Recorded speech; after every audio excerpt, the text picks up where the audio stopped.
is Antonio, and he's a postdoc in comparative cognition at the University of Veterinary Medicine here in Vienna, and he's going to talk to us about cockatoos and their cool tool-using behaviors.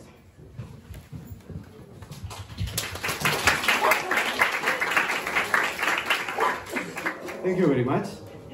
I will need this, right? Okay. So, my name is Antonio Osuna Mascaró. I'm a PhD biologist. I'm going to talk to you about the charming flying feather monsters and their tool-using abilities.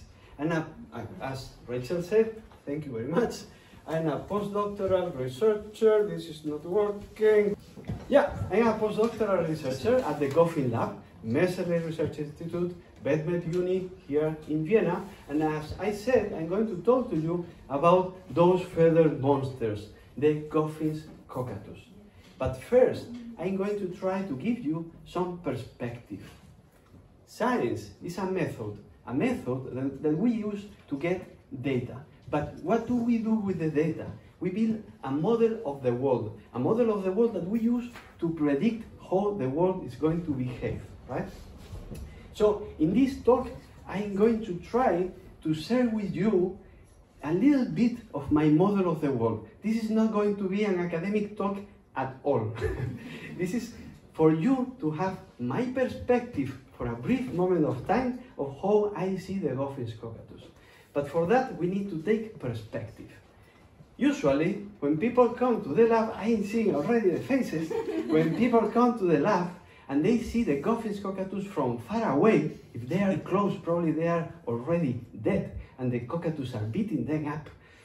When they are from far away and they see the Goffins, the common reaction is something like, oh, birdies. But this is not what I want from you today. I want you to look at them from my perspective. And from my perspective is something closer to, what the fuck are those flying things? So for that, we need to take perspective as much as we can get. This is our universe. These are big slices of our universe. It looks like a scrap sponge from your kitchen. If you look from close enough, a scrap sponge, it looks like made of fibers. And it's also potentially full of life. You have to test it to know it, right? But this map of our universe that is really recent have this weird black shape in an hourglass shape, right? This is something that is messing up with our view of the universe. And it's the same thing that is messing up with the view of the universe to dung beetles. When dung beetles want to orient themselves, they do something. They jump on top of that ball that they are pushing and they perform what is called the dance of the dung beetle. They do this and they look around looking for landmarks. When they are doing this during the night and there is no moon, the only thing that they can use as a landmark is that big object in the sky. And it's also blocking their view of the rest of the universe. That big object is the Milky Way, or galaxy, as it seems from the inside, right? So the Milky Way is blocking the view of the rest of the universe for the dung beetles. And it's also messing up with our map. That black thing is the shadow of our own galaxy. But thanks to this, we know where to find us in that map, right? We have to go right there to the center of this map. So let's make some zoom, and more zoom, and we will realize that all those fibers are made up by little tiny points of light. And each one of them is a galaxy made up by hundreds of billions of stars. And they are clustered with each other. And some of these superclusters look like this. This is our supercluster. See, this is Laniakea with 100,000 different galaxies. If we go to this tiny arm, we will find Virgo supercluster with 100 galaxies. And among them, we find this beauty. This is our galaxy, the Milky Way. It has between 200 and 300 billion stars on it, not galaxies, stars on it. And they are shaped as 4 huge spiral arms. And we don't live in any of them. We are living in this weird tiny arm with a weird shape.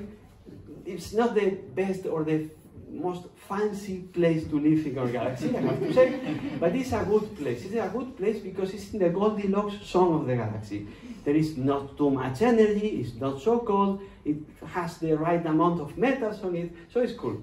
And if we go to this place, we will find a middle-aged yellow dwarf star, and it's our beloved Sun. You know the rest of the story, right? Our planet is the third one orbiting around this middle-aged yellow dwarf star, also in the Goldilocks zone, not too cold, not too hot, all of that. And our planet is very special, as far as we know. It's very special because there is something happening to its surface. Not on its surface, but to its surface. And it's something, a physico-chemical phenomenon like earthquakes or storms, that is special also because it's spreading along this planet and has something super special, that it adapts itself. It's life, of course, spoiler. Life adapts itself through generations by Darwinian evolution, and on the individual level through physiology and changes in behavior. And there are some creatures that are better adapting their behavior than others, and animals are especially good at this. Particularly good are those animals that have a brain, an organ that helps them to predict what is going to happen. And to predict what is going to happen, the brain should be able to create an inner model of the world. And this inner model of the world is the only thing that we perceive. Everything that we hear, everything that we see is this inner model of the world. Another way of calling this inner model of the world is our mind. And minds are one of the most mysterious things in the universe because we don't have access to other minds, and our own mind is the only thing that we really have access to, right? This is known as the problem of the other minds. I don't know what it's like to be you, I don't know what it's like to be you, I don't know what it's like to be a bat, and I don't know what it's like to be a Goffin's cockatoo. To know what it's like to be a bat, you need to be a bat, right? But we can study minds in an indirect way, and that's exactly what we do at the Goffin lab.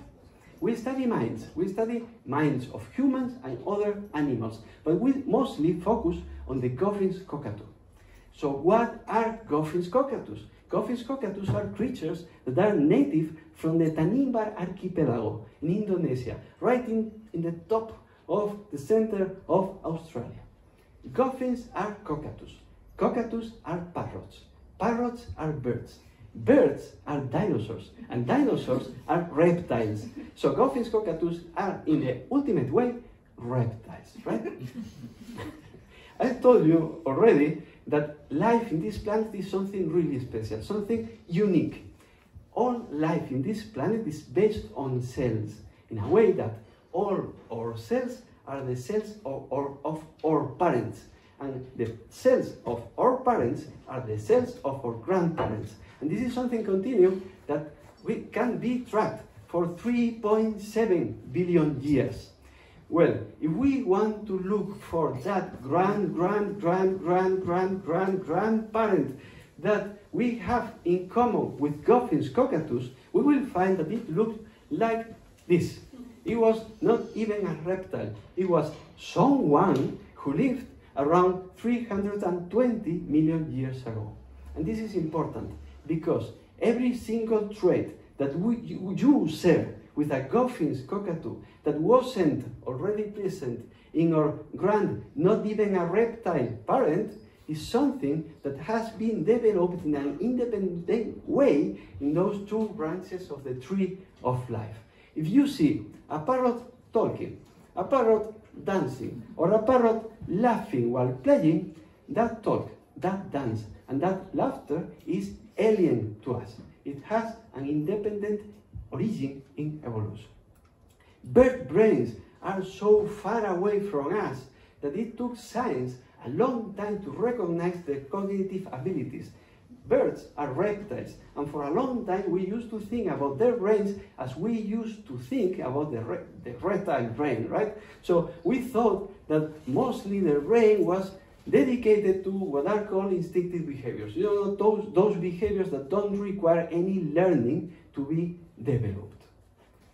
Probably you have heard of Irene Pepperberg and Alex the parrot, perhaps not. no problem. Irene is a chemist from the MIT, and she was super inspired by those hippie scientists of the 70s that were obsessed with the idea of teaching animals how to speak English. And she decided to use an alternative method, a new method to train an African grey parrot how to speak. And she named that parrot Alex for Animal Learning Experiment. While the rest of the hippie experiments of the era were a total disaster or controversial for one reason or another, I really recommend to, or not, to look up for Peter the dolphin. You can ask me later if you want. Alex was a total success. You could present Alex a tray with objects like this and ask him, how many red objects? How many corners? Which one is different? Things like that. And Alex was able to answer every single question like this. He was able to use around 150 different words, and he was using abstract concepts. He was amazing. In an anecdotal way, he was even able to create his own words. Through his life, he was using binary to refer to apples, for the mix of banana and cherry. And he did the same with almonds, something that he called cork nut.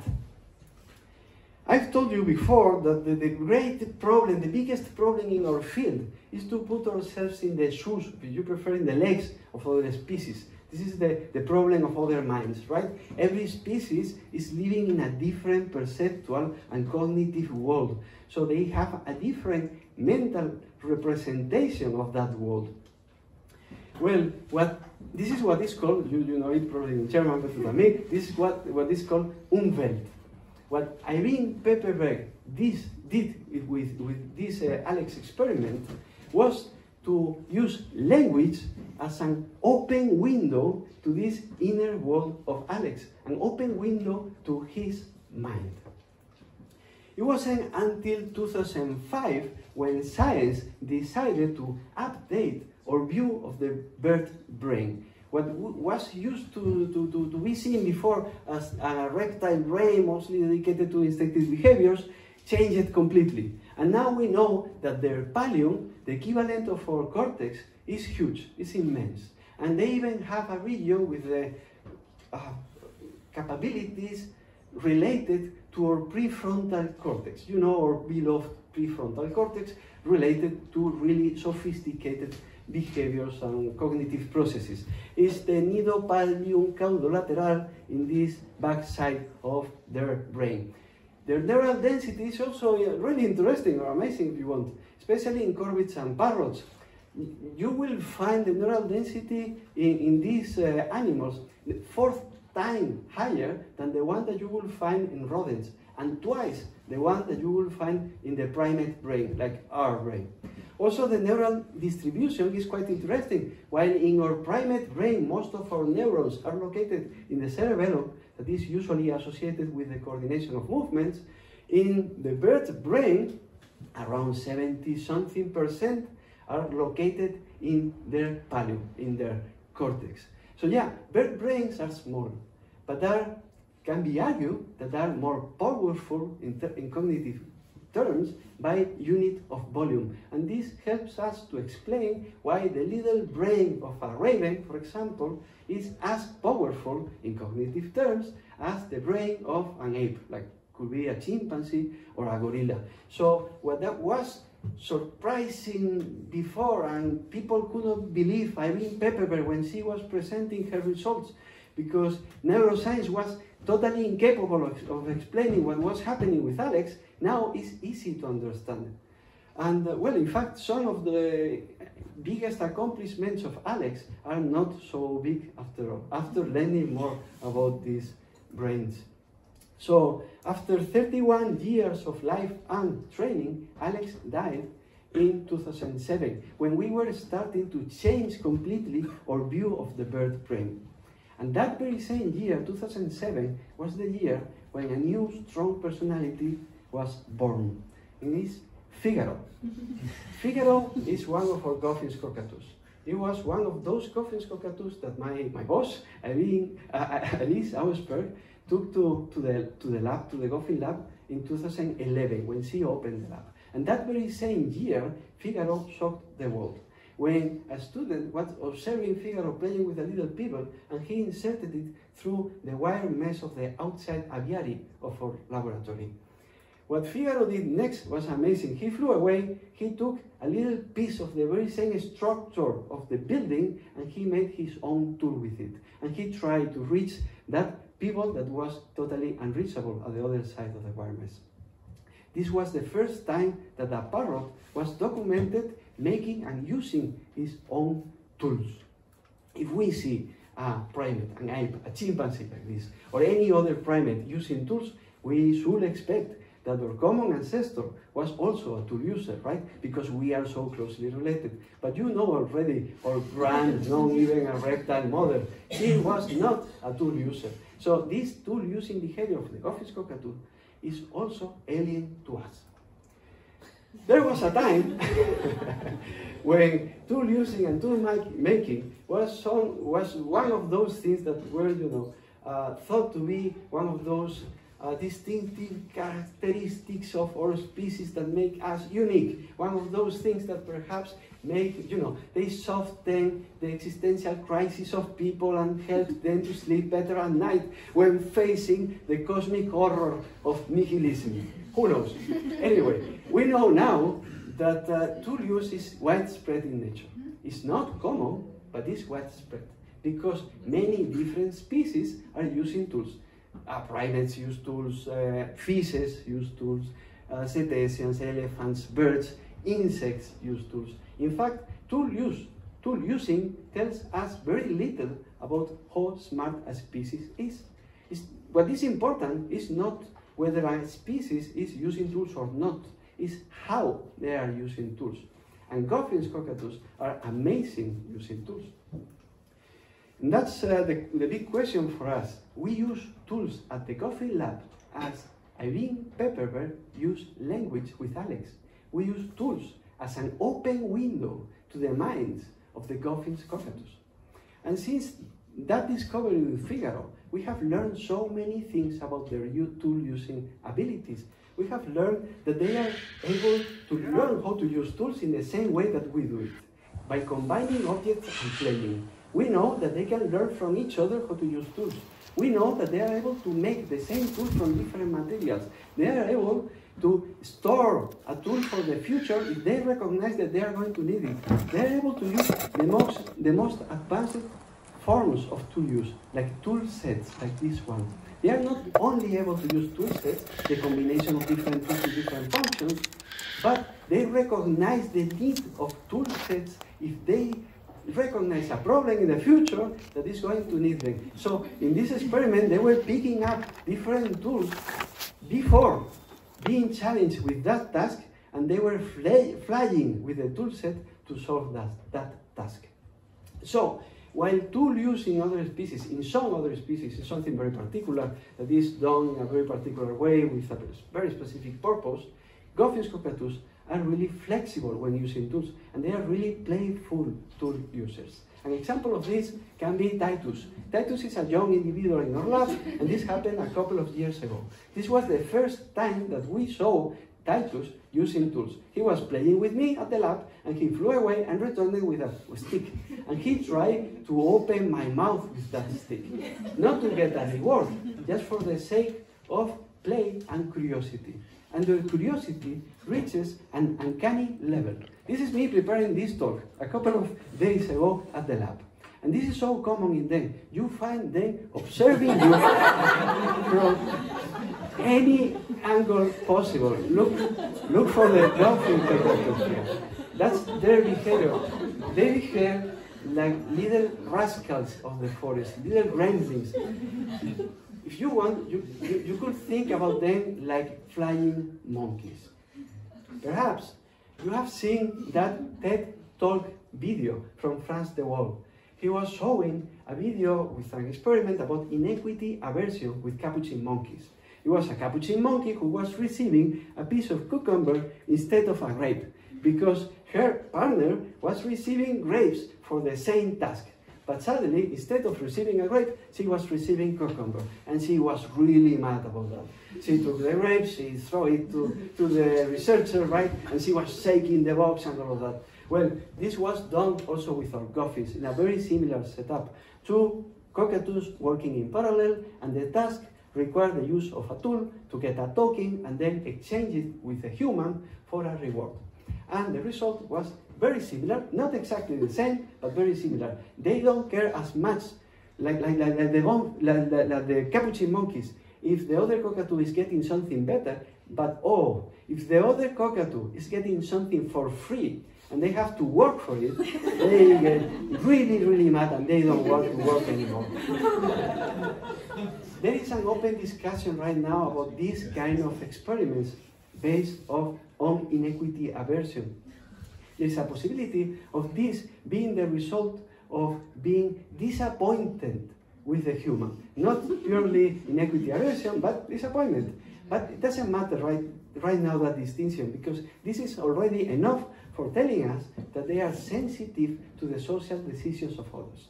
Not only that, they are also sensitive to the social needs of others. There was run an experiment in our lab with a similar setup where a cockatoo needed a very particular tool to solve a task.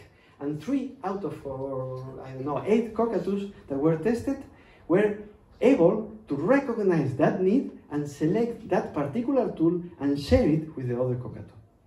So these kind of experiments, social experiments, are very dependent on their social relationships and their personalities. And I'm going to introduce you another strong personality in our lab. This is Finny. She lost her head feathers when she was young, and they never grew back. But she is healthy, she is strong, she is smart, and incredibly stubborn. And she is always in my shoulder. Every single minute that I'm in the lab, she is in my shoulder. To a degree that when I go out of the lab, I have a phantom Finny in my shoulder, sometimes for hours. Keep Finny in your hippocampus for a moment, please, because we are going to return to her later. First, I'm going to talk to you about the New Caledonian crow that was really, really famous in the early 2000s. It was Betty the crow from Oxford. She was challenged with the task of extracting food from inside of a vertical tube. And she had 2 objects, a hook and a useless piece of wire, straight wire. Everything was fine, but Abel, the male New Caledonian crow in that group, took the hook and flew away with it. So what Betty did next shocked the world. She took the straight wire and she bent it, making her own hook. And that was amazing. This was taken as the perfect case of an eureka moment in a bird brain, and the inspiration for many experiments that came later in the future. But years later, it was discovered that New Caledonian crows are doing this in a regular basis in the wild. So what was thought to be the perfect eureka moment now was taken as a perfect case of a robot, of instinctive behavior. Some people even call Betty a little robot. I think that is too much, but that's true that the idea of this being the perfect case of an eureka moment was strongly diminished. Have a response to that. There came some follow-ups after that experiment. Some of them are pretty cool, but my favorite one is, of course, you can guess it, Finny. This was done at our lab, and our Goffins, some of them were able to find the solution. They found the solution by bending the hook and bending the wire and making their own hooks. Finny was able not only of creating her own hook, but she was able to also bending and unbending these pieces of wire to extract food from vertical tubes and from horizontal tubes. Yes, Goffin's cockatoos don't have this strong predisposition for bending tools as New Caledonian crows, but if you let them some time, they also are able to come up with a solution. And this was pretty amazing. These kind of experiments are close to that concept that we have of an eureka moment, an aha, right? An insight. You know what it is. You're in the shower or you're walking, and suddenly a new idea comes to your mind, and you find the solution to that problem that looked completely impossible to solve before, right? Well, the definition that we use for insight problem solving is this one. It's the sudden production of a new adaptive response, not arrived at by trial behavior, or the solution of a problem by the sudden adaptive reorganization of previous experiences. And in some of my experiments, we have seen something like that. During my PhD, I was challenged with the task of designing a test to show if Goffin's cockatoos were able to innovate the solution to a problem that requires the use of composite tools. Composite tools is a really advanced form of tool using that requires the combination of the function of two different tools. The perfect example of this is the nut cracking of both chimpanzees. They are using a stone hook and they are using an anvil hook, and they are combining the function of both to crack a nut. I don't know if you have noticed in the previous videos, but the Goffin's cockatoos don't have arms or hands. So this was a real challenge to me. But what they do have, the Goffin lab at least, is a golf club nearby. So I was working as every time that I go to the lab, crossing by this golf club and thinking about I don't know, the Niakia, the galaxy, those things, you know, regular things. And then I had my eureka moment. Why don't design a golf club for Goffin's cockatoos? Golf has all the needs for being, for being composite to use. You have to combine the function of two different tools, and also add the aiming. So in a way, it's more difficult than the nut cracking of chimpanzees. So we designed this box with two collapsible platforms on both sides, and we were placing a piece of cashew in one of these platforms. And they had two objects, a ball and a stick. The task was to insert the ball in that box and then guide it with the stick through that rough surface, the green, towards the correct collapsible platform. So for the first time in their lives, they should be able to find the solution to this problem by combining, for the first time, the function of two different tools. Long story short, out of 8 cockatoos, 3 of them found the solution. Figaro, Finny, you know them, and Pippin. Pippin is also amazing. You can ask me about him later. Sure. And they became the Goffin's cockatoos. You can see Figaro solving the task here from inside of the box. That's it. But this is not what I want to talk about now. What I want to talk about is Figaro's performance. Figaro was amazing. He solved this task every single time he faced it. The only trial that he has as a fail is because he found an alternative solution, using the stick as a lever to elevate the whole box and then dropping it, collapsing both platforms at the same time. And that's why you will see me in the next video holding the box with my body weight. And I was like that for the entire experiment. That wasn't my plan. Anyway, the important thing here is this total collapse in his time marks. Because, yes, he was solving the task every single time, but here, in the first trials, he was using almost the entire time available of 10 minutes. And those actions that were functional were really dispersed along the 10 minutes, and they were intermixed with so many different actions. Figaro exploring the box in all kinds of ways. And suddenly, he was able to use only those functional actions in the correct order and nothing more than that. To do that, Figaro had to remember those actions and had to understand what to do next. So what Figaro did was to find the solution of a problem by the sudden adaptive reorganization of experience, which fits with the insightful solution.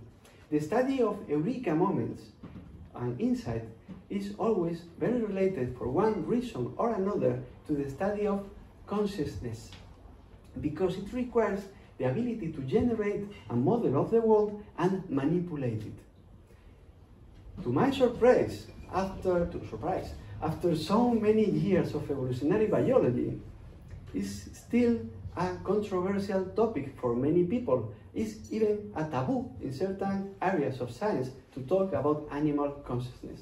Luckily, this is starting to change. Probably you have seen the New York Declaration of Animal Consciousness that was released a couple of weeks ago, where many scientists and philosophers are highlighting what is considered to be a strong scientific support for the attribution of consciousness in non-human animals, right? This is important because we don't need to solve the problem of other minds to be able to recognize that consciousness is the result of evolution. And we don't need to solve the problem of other minds to be able to spot consciousness in other species, because we can do it in an indirect way, as we do it with every single human being, right? So, if you are still wondering why I started this talking about the universe, I will give you two reasons. The first one is that we learn about those things as we learn science fiction. We learn those things, we put them in a box, and we always remember them only when we are watching Neil deGrasse Tyson or Ryan Cox in a BBC documentary. But we are not integrating the knowledge that we have about the world in our daily lives. And we will live better lives if we integrate what we know about the world. And that includes recognizing how amazing is every single bird that we see out there. And the second reason is that we usually wonder if we are alone in the universe. This is one of those, most important questions that humans have been asking themselves for history, But we have an answer for that. We are not alone. We are sharing the world with other minds. Those minds that are looking at us through those peepholes in the Goffin lab. Minds like Figaro and Finney, minds that are close to us in some aspects, and probably so alien in other aspects that we are probably never going to be able to fully grasp them. That's it. Thank you so much.